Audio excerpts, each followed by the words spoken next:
ak ay ndaw yoo xamante ni ñu ngi sensibiliser quand même. alors xale bi nom d'artiste am Irak 221 la comme li ñuy wax il faut oser parfois boo defee sa nga xam ne dafa baax n'hésite pas à aller vers les gens parce que dafa ñëw fii ci buntu télé bi on s'est rencontré waxtaan vite fait j'ai regardé la vidéo ma gis ni que temps yi yëpp ñu ngi nekk di sensibiliser par rapport ak le fait que jeunes yi di jël gaal gi di dem et puis dernièrement gis nañu catastrophe yi nga xam ne moom moo fi xew ci espace bu ndaw ñaari gaal doon dem tàkk ci géej gi am ñu jot a filmer image ndax sorewul woon mu am benn émoi boo xamante ne jur na ko ci àdduna bi yëpp notamment fii ci Sénégal. émoi tu sors des mots que voilà qui sont des mots qui existent que je connais qui sont rares mais que les gens n'usitent pas usité la ba ma def comme moom j'ai sorti yëpp génne lu utiliser xam utiliser day standard mais usité laa génne. Bonjour très cher. des mots qu'on n'usite pas. mokk na ama jël sama sac jël sama sotti bi damay sotti léegi loolu lañ ma digga benn paawu tungu ne man laa jëlee fële Massassoum sama kër fan yëpp néeg laa ko aménagé xëbale laay def nii jox na ma ñaari sotti moom laay seet nii yàlla na ma ko gis yàlla tere sotti bi de bu ma yéyee bant ba mu neex ma rek ma buusu leen ko lu baax la rek paa baa nga Massassoum la jóge ak gëli ci immigration ñu demuñu fii la ñuy toog jaayante waaw fii la ñuy toog fii dëkk bi ñu def ñu bokk ci ñi tabax dëkk bi waaw dem bokk dafa neex sax te boo nekkul sa dëkk pour nga bokk c'est très difficile. waxal paa bi sa dëkk Massassoum mi ngi lay seetaan. bonjour pa from Massassoum. jox ma ci socci ma Pa Combaan la tudd Combaan. waaw bu ko wax cocoo de da lay soppi jinax de. paa boobu bëggul xale bu koy manqué respect de pa Combaan. yow miin nga paa bi de Massassoum la jóge wutal naa ko néeg man jox na ma socc. sotti ba daal bu ma affaire naqaree rek ma buusu ko ñu ma toogal. parce que socc fi nga ko denc sori na rek. damay weer laay seet de damaa sonn bët yi baaxatul. waa bi kat dama ko ne ma ñëw bàccal bët yi. wala ngeen foogoon ne luy bàcc. bàcc xam ngeen bàcc. ku ñuy bàccal. ku sa bët di xasal. wala même bu la sa doom géexee sa wen. waaw ay pour sa leen ci ñun ñoo dàq def émission sur terre dañuy def du coq à l'âne xam nga animateur bu manqué baaxul. moo tax télé bi war nañu xoolaat bu baax seen programme yi man war nañ maa jëlee yeewu leen pour de bon jox ko ay nit yu xam conducteur 1 plus 1 égale 2 mais man 1 plus 1 ay 26 laay indi su ma jógee ci chiffre dem ci lettre alphabétique yi égale 26 ba pare ne la xam nga lettre Z loo ci xalaat. Zinedine Zidane. man xoolal. maa gën a garaaw Alfred wala ko Wilke. Zinedine Zidane gis nga. alors que ñu ngi ci immigration clandestine. mais ñu dem ci dem nañu Massassoum seeti pa kii. pa Combaan jóge ci pa Combaan jaar ci lu muy mel ni ku wax nañ ci waxu lunette entre temps pare bifurqué directement ñu ne mbàcc ak yeneen kee bëgg indi ay ween ay bu sa doom jeexee et tout ça alors que bii su commencé na sujet bu am solo tu disais quoi. ki ni bàccal mooy nañ la ko waxoon affaire kooku la ñuy bàcc. mais même bu sa soyez sérieux sa doom géexee. il y a le président de la République qui regarde cette émission quand même un peu de respect. mais dañ koy cuuj ay puso wala c'est quoi. non bàcc da am na dafa am ay bàcc. boobu jamono damaa jóg le président mesdames et messieurs. mais il y a des gens qui connaissent pas bàcc. mesdames et messieurs le président de la République vous regarde. Mesdames et messieurs, le président de la République regarde votre émission. D'accord. Alors continue avec les sujets sur l'immigration clandestine. Voilà. Donc on parlait d'immigration clandestine ak deuil national bi nga xam ne defoon nañ ko ci réseaux sociaux yi ba yaakaaroon ni touché nañ ay nit mais on a vu que quelques jours après. am na ñeneen benn xale. jour dama choqué ba ne ñii di dem nii ñan la. ma ngay dem ca mbaam ma de bu ko bàyyi mu di tegal ci koog bi rek.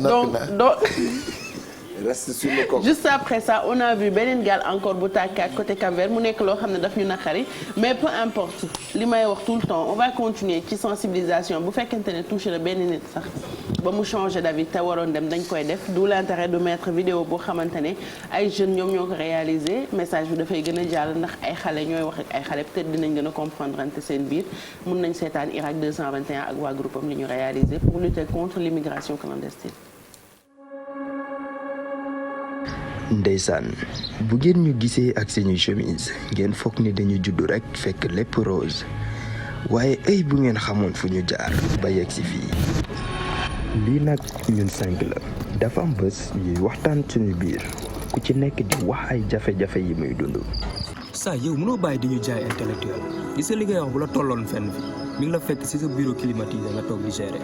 booy fii si yow xam nga lan la war a bàyyi si suñu quoi yaa gën a xam ne fii Sénégal lañ nekk te yow xam nga ni man am naa samay diplôme entreprise déposé naa fi samay CV mais xam nga rek Sénégal lañ nekk fii dafa métti quoi dafa am bralon mais xoolal yàlla baax na. booy soo bëggee dégg dëkk bi fépp tar booy ñun ñu ngi nii mool yi ñun mënatuñu napp si géej gi nappatuñu benn jën est-ce que yaa ngi dégg nguur gi jaay na géej gi yaa ngi dégg affaire yi fépp dëgër te temps yi benn feebar moo xew si ndox bi léegi mool yëpp a ngi feebar léegi nga teg ñun loolu yoon la mais ñun fa lañ jëm quand même dëkk bi dafa tar booy nañ waxante dëgg. man de gars ni ngeen am ñi bàyyi su ma ko amoon jël bàyyi gaale mënutuma moom jàmm ba pare maire bi bàyyi ma stressé bàyyi de xam nga léegi paa bi dee na maa war a jël relais bi bàyyi xam nga dëgg bi kay duñ job bàyyi. sama gars yi def leen nag fan yii yëpp am na lu ma leen bëggoon tegal am naa sama yenn copain yoo xamante ni si lañ jaar dem nañ ba yegg ba ku si nekk am na si loo jaar te nag depuis sànq maa leen doon dégg ku si nekk fii nii teg na fi ay jafe-jafe te fii si ñëpp la métti pourquoi pas duñ jël gaal gi tamit am na benn départ buy dem jeudi incha allah man moom ci laay bokk su fekkee intéressé na leen ñu xool ni muy demee ñu dem incha allah man wax naa leen sama xalaat dëgg yàlla. waaye de xam nga léegi paa bi dee na maa war a jël relais bi bàyyi. nguur gi jaay na suñuy géej. entreprise déposé naa fi samay CV mais xam nga rek Sénégal lañ nekk fii faa nga am bralon. ci noonu nag la gars yi adhéré ci idée bi une semaine après ku nekk jot na lijjanti paas bi ko war a yóbbu. Karim yaayam moo teggi natt jox ko. Mass jaay na gaalam. Babacar jaay na ay téléphone am ak ay matériel yi mu yoroon ñu jël xaalis bi yépp jox ko laasanam waaye dafa am lu xew ci diggante bi.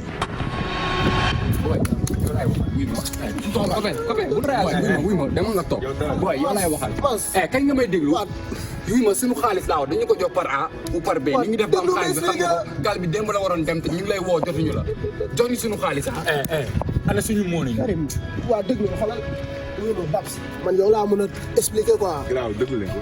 xaalis bi dama ko denc. ma ñëw mu ne ma foo ma tegoon. booy sama gars def leen nag ya ngeen gaal bi waroon jël dem dama suuf nga di ngeen sax jéem a dem wax naa la ko nag. naa ci investir. mais putain fils. Prorogue 221 bi ngeen di dégg.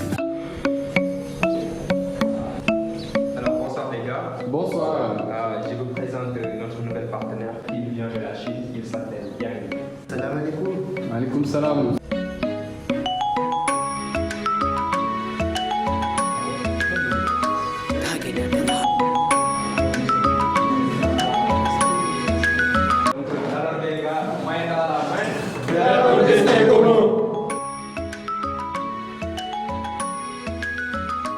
Voilà, c'est des jeunes qu'on a rencontrés comme un hasard et on s'est dit pourquoi pas ñu partager seen vidéo bi ñu réalisé pour sensibiliser seen moromu ndaw ñi ci problème mu immigration clandestine. Encore une fois toog fii tekki fii c'est bien possible il faut juste avoir un projet xam lan nga bëgg a def jéem a jëm kanam ndaxte ñoom boo gis si biir film bi xaalis yi ñu dajale woon ngir jël gaal gi moom la ñu jël tijji si seen société de location de voiture affaire bi di dem ba jural leen entreprise bu mag c'est possible dans d'autres domaines tey rax ci dooli gaal bi ñu naroon a jël dafa suux donc bu ñu demoon tey ñoom du ñu am benn avenir ndax soo demee dugg ci benn gaal eggul sa avenir ci boppam ngay tayle sa famille bi nga xamante ne ñoom nga ne woon ñoom ñoo la yaakaar ba ñu jaral la nga def sacrifice pour dem jël gaal gi ils vont plus pouvoir compter ci yow ndaxte day fekk yow décédé nga nekkatuloo fi njëriñ boo fekkee gaal yi jàppale leen ñu waaw jàppale leen ñu ngeen arrêté di ko jël y a plein de projets tous les jours ñu ngi leen di woon ay exemple de personnes yoo xamante ne toog nañu fii ak benn 10 000 francs wala ak benn 100 000 francs lancer seen projet mu màgg ba tey mu jural leen loo xamante ne am na ñu bëri voyagé nañ def ay années yu bëree bëri te amuñu ko donc toog fii tekki fii il faut que ñu gëm ko c'est pas juste un slogan mais loo xamante ne dañ ko war a gëm di ko dundee di ko inculquer suñu jeunes yi ba nga xamante ne dootuñu soxla di dugg ci gaal yi di dem te Europe du Eldorado bi nga xam ne moom la ñu ko teg surtout période bi nga xamante ne ils ont le coronavirus ils ont d'autres chats à fouetter que di dimbali ay nit yoo xamante ne dem nañ fa te dem ci dëkk nekk fa clandestin dara jaru ko ci àdduna ci làqatu ngay dëkk doo am liggéey bu normal nit yi bu leen neexee ñu travailler loolu au noir ba weer bi dee te duñ la fay doo ñemee dem police boole ji doo ñemee dem fenn boole ji say droit ci boppam ngay jël lem ko toog si donc bu ñuy tukki ok mais nañ ko jéem a def ci yoon bu baax koo xamante ne sa lépp matul pour nga dem normalement jéem a la toog fii nga investir fii wala nga ut liggéey booy def su ko defee nga mën a jàppale. Moi j'ai juste une question pourquoi ñun jeunes yi ñun et moi y compris lu tax tout le temps du ñuy mën a. yow foo boole sa bopp jeunes yi. waaw ci jeunes yi. ñun de bu ñu doon dem dañ naan immigration des vieux. des vieillards. waxal xale yi waay man dootuma dend ak bii nag parce que chaque jour rek benn xët. day xaj ñun jeunes yi. waaw c'est ñun jeunes yi ba tey ñun jeune ba 60 ans la donc ñun jeunes yi. jeunesse ba 60 ans la. waaw d'accord ok. waaw donc voilà donc jeunesse ba 60 ans la. li ma wax mun leen ko dindi. mais dañ lay war a sekk aussi. sekk ñun ñaar ñii ñun say mbokk lañ. wuy ma d'accord ñun ñett. d'accord wuy ma ñun say mbokk lañ. waaw ñaar ñi ñoo fi jeune. waaw kii lañ troisième âge. kon ñun waa troisième âge. ok bu fekkee ne dañu lu tax ñun bu ñu nekkee ndaw lu tax du ñuy nangu. di am ay projets communs. mooy maanaam une bande d'amis. C'est vrai qu'on partage l'amitié mais pas le même destin mais. Parfois baax na ci am ay projets yoo xamante ne dañuy toog ñoom seen bopp ay jeunes ñu ne booy nañ jéem a teg dara ci koñ bi ñun comme ñoo bokk groupe ku nekk andi 300000. parce que 300000 bi ngay jël di ci jël gaal. bu ku nekk andee ñefe ba teg 300000 s'ils sont 10 am nañ entreprise à coup sûr. boo xamante ne 3 millions et l'union fait la force. et voilà entreprise t'es obligé d'embaucher des personnes. exactement su fekkente ne yéen a ko lancé da ngeen koy gëm te da ngeen ciy gën a liggéey. te li gën a neex mooy yéen a ko moom yéen a employé yi. yéen a employeur yéen a employé voilà daf leen koy jaral donc ñu jël ko teg ko bu ñu ko defee benn réussir ko ñu jël exemple boobu nag wane ko ci Sénégal bi yëpp te nag ñu ñaan parents yi ñu xamante ne ñoom ñooy ñi njëkk a sensibiliser ñoom parce que ñoom ñooy yaay yi ñun ñooy papa yi ñuy éviter aussi di teg pression xale yi. ci kër gi daa ko war a yor. c'est-à-dire ngir yàlla loolu bu ñu. c'est-à-dire que loolu da ngay dugal xale bi sax. caxati ta vie ba pare tu veux aujourd'hui hypothéquer la vie de ton fils donc ton fils n'a pas de vie. dafa war a dund aussi. war na dund war na def jeunesse am war na jàng war na am xam-xam war na liggéey yow voilà yàlla def na li mu def am nga njaboot yow yaral rek li la war def ko xale bi am na jom boo defee jom ci moom bu màggee moom bu jom boobu bu ci sukkandikoo dana mën a am liggéey boo xamante ni ëllëg dana mën a dundam ba pare yow dimbali la ci sa màgget. ndax nag mënul nekk moom. mais ma trouve que baal ma parent bi am na droit ñaax doomam. ci am jom ci am jom da nga war a tekki da nga ma war a yore. da nga ma war a lii am na man gëm naa loolu. mais seulement xale bi moo war a muus nag na ko teg ko ci yoon. na ko teg ci yoon rek. yaa nga war a tekki ba nga dem fekk gaynde gu kii. nga dugg ci gaynde gu kii nga dagg kawaram parce que dégg nga ni benn poilu gaynde million lay jar. xam nga gisoo xale bu ko def. bàyyi leen seen def lu. mais c'est important que mag ñi sax. non am na nit yoo xamante ne tey mun nga leen teg pression. yow sànq ba tey maa la gis yow moom am na xale yoo xamante ni bu ñu jëloon gaal. ba dee ci diggu gi. j'ai juste xoolal doo ko naqar. bisu moom wax lijjantee ko ba problème am mais mu ngi def ay signes ak ay affaire xamul dama am bëtu lex mais ñëwaguma ci moom. mais genre xale yi damay ñaan suñu borom yal na leen yàlla xiir ci gaal.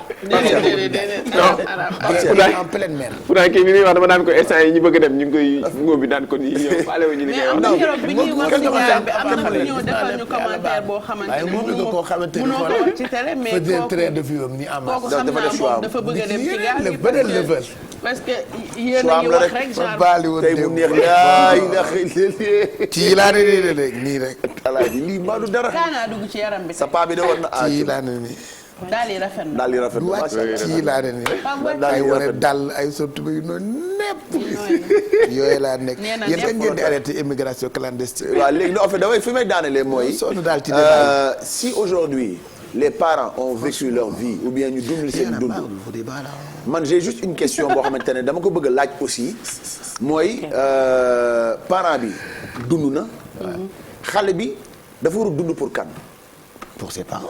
Non, non, pour lui d'abord. bon ñun li ñu xam l'enfant doit vivre pour lui d'abord.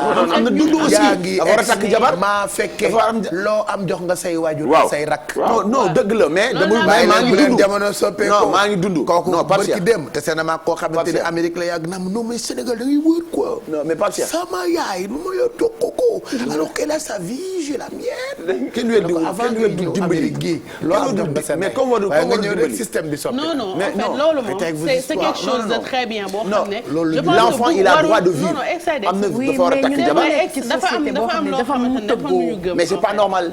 non il faut pas que c'est très normal parce que ñun justifier ko non. xam nga xaaral si ñun. xale bi warul dund amul vie donc les parents ont deux vies. ils ont leur vie et la vie que leurs enfants doivent leur donner. mais Paul, écoute, descends ton arbre ou tu retournes en France. C'est Paul, arrête. Descends de ton arbre là. On est au Sénégal hein. On a nos croyances. mais Pape Cheikh li may wax dëgg bu wér la. c'est-à-dire que ne ba ñu ma ko dimbali man duma ma sa bàyyi samay parents samay rakk duma ko xalaatuma ko. mais dama ne na nga xale bi boo ko xam nga am si loo xamante ne réflexe la mooy loo def jom boo def sa xale ba nga xamante ne tey man sumay parents amul benn pression buñ ma mës a teg pour ma yenu mais bi ma màggee jom bi ñu def ci man. mais yow xam nga ni dund naa sama dund bi nga juddoo ba màgg xam nga ni sa yaay daf laa yónni te yàkkamti la. waaw léegi nag mais lu ma yàkkamti dama war a dund man mooy je dois avoir une vie parce que daf ma jur pour loolu daf ma jur pour ma am jabar daf ma judd pour ma am doom pour ma am njaboot pour ma am kër pour ma dund man it donc loolu dama ko jox xam li des nag waaw mais nag li des nag ku ci xaj nga ci bu sa yaay xaj na ci bu sa papa xajee bu say mbokk xaj nañ si mais yow tu es venu dans ce monde pour faire ta vie yow d'abord. Sinon quand est-ce que tu vis? Tu vas vivre pour les gens. Quand tu vas mourir et après toi tu vas rester comme ça. C'est vrai ça c'est tubaab mais pas. non nit ku ñuul non dama la ne du yoon mais dama la ne quand même non du yëfu tubaab non du yëfu tubaab Pape Cheikh billaay wallaay wala du yëfu tubaab barki sëñ Babacar yéen a ngi ree mais du yëfu tubaab nit ku ne da nga war a am sa dund ndax ñoom dañ dund dimbali seen ay waajur ñu bàyyi la ñu dund seen waajur yow tamit nañ ci def deux jom c'est dommage mënu leen ma comprendre mais bon on te comprend non comprendre leen ba ngi laay comprendre ba comprendre leen ba c'est-à-dire y a ta vie y a la vie de tes parents on est très d'accord mais dafa am ci lu ñu et quand est-ce que tu vas vivre ta vie may ma eggali kañ ngay dund sa dund yow mun naa eggali dafa am ci lu ñu yar ñun loo xamante ne moom moo ci leen ma yar mbay ma eggali ex dañ laa dégg ñun bi ci nga bokk. voilà dafa am ci lu ñu yar moo tere ñun tey suñu màgget yi bu ñu màggetee ñu jël leen di leen yóbbu ay maison de retraite fonk suñu ay waajur loolu lañ ñu yaree et que loo am da ngay daw dem joxi sa ay parents que ce soit yow que ce soit man loolu su ma ko defee satisfaction bi may am sa moo may gën a neex que man bu ma de sama yaay bu màggetee ba ma ne koo yóbbu maison de repos dina ma songu xeex làmmiñam rëy na bëri na histoire bambara la dégg sama yaay di xeex ba léegi. mais gis nga boo yaree sa doom bi dëgg ba pare dañuy bëgg un enfant bien éduqué n'abandonnera jamais ses parents. rendre fier suñu parents yi ci ñun la bokk en fait. ah ben oui loo xamante ne dañ ko valeur bu baax la lu baax la. tey mënuloo ñëw nga ne waaw man maa ngi liggéey mais j'ai ma vie je m'occupe de. il a raison vivez vos vies bu seen mag parents yi màggetee ngeen yóbbu leen maison de repos mu jeex. fi may waxee mooy. idda daal bu màggetee yóbbu ko maison de repos vita vie lañ doon pas daal. fi may waxee mooy. gis nga loolu on parle tous le même langage. mais fi may décaler rek mooy. fi may décaler rek mooy. man tey ci guddi laa war a séddee déclic. ñun ñëpp dañu war a dañuy góorgóorlu yor suñu ay waajur loolu daf lay jox jom. non pression sociale moom baaxul. parce que dama ne nit ki. mais tekki defal sa ay parents. parce que dama gis ay nit. dama ci te loolu sax bu mu laaj bu mu ci mu ko njëkk a wax. mais c'est vrai am na si ñoo xamante ne d'accord Pape. c'est-à-dire que yor say waajur devoir la. merci. c'est un devoir. waxuma la droit devoir la. da nga ko war a def ku muy ñun ak muy ku mu mënti doon. waaye. fi ma la mën a wax moom mooy ci biir devoir boobu noonu bu dara doon loo xamante ne bu maanaam yokk pression sa doom ba mu dëpp kees ndax mi ngi liggéey ci entreprise nga teg ko pression boo xamante ne mën na dëpp kees pour juste léegi nag il perd sa vie yow amatoo ko li dimbali nga teg pression sa doom mu jël gaal gi dee yann boo ci yor benn amatoo ko li dimbali d'accord avec la mais pression. qu'on ne mette pas une pression moom laay xale kenn du ko teg pression da nga koy yar def ci moom jom at fulla du la mës a bàyyi jamais. D'accord. jamais de la vie un enfant bu ñu yar dëgg wallahi lazim génn na ci xelam muy bàyyi waajuram ginnaaw mukk ci àdduna. jërëjëf sëñ Seck fa tabarakallahu. maman dégg ngeen sort de ce corps. su fekkee dafa yu soxal Bijou Ndiaye. émission thème yi bëri na bu dee jigéen ñi dégg chimère yàq na leen dañuy onk dëgg la doom yi bu dee góor ñi ña nga naan fa tabarakallahu li nga wax sëñ Seck dëgg la ak suñu doom yi. c'est juste que xale yi ni ñuy demee nii dafa métti si xol. ils ont une vie à vivre dañ ko war a dund seen vie dañu war a bind seen histoire ñoom. mais les parents font partie. ils ont déjà écrit. dëgg la. ils ont déjà écrit leur histoire. ils parlent avec le cœur en fait. ils ont déjà écrit dafa ma métti may gis ay xale di dee. ça fait très mal en Bijou. non dafa métti nga xam ne kii dafa war a dund il doit vivre. dafa war a dund kii. dafa war a am jabar kii dafa war a am doom kii. mais man sama sérieux ak sama sentiment. mais du fooyee non dafa doon c'est dama koy dégg lu sérieux ay déclic. maa du topp Exidex di génne sama Energize of course ma ko génne léegi day bàyyi ba guddi mu jaaj faada bu toogee ma génnee ko foofu. man j'en peux plus de lui kii nii. non xool li mu dépassé non seulement il a raison il parle avec le cœur et beaucoup de franchise mais xam nga tu perds beaucoup d'énergie quoi alors que Youssou la ñaata la lay fay sax. Youssou 50 000. def ko jar. denc ko pour sa vie privée quoi. mais sentiment yu grave yi dama koy denc mais fii damay foo leen. c'est dur de voir les jeunes perdre la vie comme ça. ak lu ñu bëgg teral suñu waajur yi. ça fait mal quand même ça fait mal ak lu ñu bëgg teral suñu waajur yi jarul xaru. wana sa doom na ko da nga war a dund rek. parce que soo xaroo tam dootoo ko mën a defal dara. donc merci beaucoup à Irak 221 pour projet bi nga xamante ne ci benn fan la ko bind tourné ko ci benn fan. mu nekkoon ci cadre benn concours bu ñu organisé woon pour Chine Afrique. donc voilà teg nañ ko pour message bi jàll ci yeneen jeunes yi on espère que on a changé au moins la mentalité d'une seule personne sax. ça nous fera c'est bien. bravo merci. je vous en prie. voilà ñu ngi lay gërëm bu baax a baax ñu àggali émission bi. tey dinañ def émission ba jeexal du ñu nuyu Mamadou Ndiaye duñ ko jox parole. waaw barki Père Noël. non mais il faut ñu wax ci moom. amul problème. parce que léegi Mamadou Ndiaye dafa xaw ma daal il monte sur ses gonds léegi xaw pour mu ñëw lan lay exiger. du jël kàddu de. xam nga lu muy exiger pour ñu wax ko lu baax dégg naa lépp man loo ma nettali. tey dañ koo taggal c'est-à-dire tagg ko wax ko kuy yaayam kuy papaam kuy maamam. boo wax ko sëtu kii la nu mu tudd. déedéet sëtu ancien comme kii. tirailleur. Alassane Ndiaye Bale. Alassane Ndiaye Bale tirailleur la woon. tirailleur la woon ki baayam sa tirailleur la woon. ki doom ma nga ca sëgi caaka Ndiaye ñaw baayam sa tirailleur la woon. xare na xare yëpp. mais Touré xam na li may wax. xarekat la woon fii ci réew mi. dëgg la. mais tey du yoo de. dimbali ko rek. doo jox ko kàddu rek ala. dañuy jël pause. il est exactement 10h22. non seulement il est 10h22. mais il y a beaucoup de choses qui nous attendent Exidex ak sujet bu am solo bi le rap et le tasu. c'est un bon sujet on va en parler dans quelques minutes et puis Thioro Mbar Ndiaye doit nous présenter le livre Grâces éternelles bu docteur Babacar Seck et puis voilà et puis je verrai peut-être en fin d'émission si j'aurai envie de donner la parole à Mamadou Ndiaye. C'est ce qu'on appelle pouvoir gis nga pouvoir dafa baax nag des fois nga koy fowee. nga am ko rek di ci def lu la di xoolal di def lu la saf ba muy moom. yeewu leen doo barki Serigne Touba dama gëmbantu nag à tout moment mën naa fil kàccaa mi tëdd.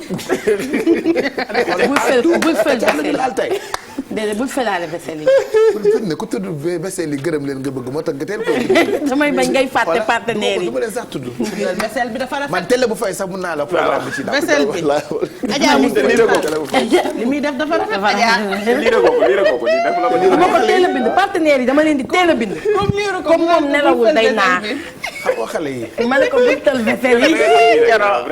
Coro yow kii miin na la yaa ci ñeen la. ñii dama leen miin ba dootuma leen may sañ si ay pyjama lay xëy di sol en pleine émission. de respect total ay pyjama lay xëy parce que respecté wu ma leen sama série dama koy denc pour le soir. pour déclic ak wëndeelu. ñaari émission yooyu laay gàdde. léegi ñun nag léegi suñu émission ay pyjama ak ay waxi dof. lii la sekkal ñun. jërëjëf voilà ñun ñooy am fula. léegi ñun ñooy arrêté ñëw. ñun ñooy bàyyi ba bu ngeen di arrêté may arrêté. léegi ñun sax yow kii sax wax na dëgg moom léegi il faut nga ñu tàggal suñu maam fajar gi pour ñu ñëw. comme ça ngeen di ñëw maa ko mën nag. Allez, on va prendre une pause. Apulaay, je te laisse le soin nga wan ñu bu ca kanamee tuuti benn exclusivité Aïda Samb dafa génne clip bu bees. dama ko annoncé wala. tey mu neex annoncé woo ko de Alaay. parce que dama am trou de mémoire. parce que depuis démb laa yëg information bi que Aïda Samb dafay génne tey en exclusivité clip bu bees. clip bi nag dama bëgg ngeen déglu ko attentivement xew-xewu jamono. xew-xewu jamono c'est un clip. xam nga woy dafa war a wax. woyam non seulement dafa wax mais clip bi ça a été tellement bien réalisé on va découvrir ça dans quelques minutes en exclusivité. En attendant on peut enchaîner avec la pub ci ginnaaw ci ndimbalu Apulaay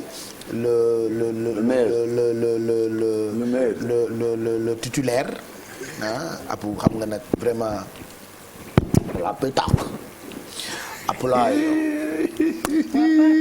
suñu waa ji tey daa yëngu wax naa leen ko ngeen weddi ko tey daa yëngu de. xam nañ li ma dal à tout moment. takk nay lu ne tam de. fii lii tëdd.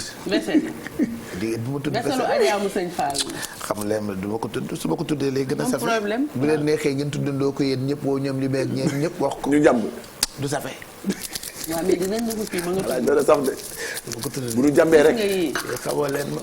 gis nga yii Adja sëñ mu sëñ Fall. Adja sa mbokku taalibe la. sëñ Fallou bi. mais yéen. sëñ Fallou sëñ Fallou la de. regarde les cuillères de Adja mu sëñ Fallou.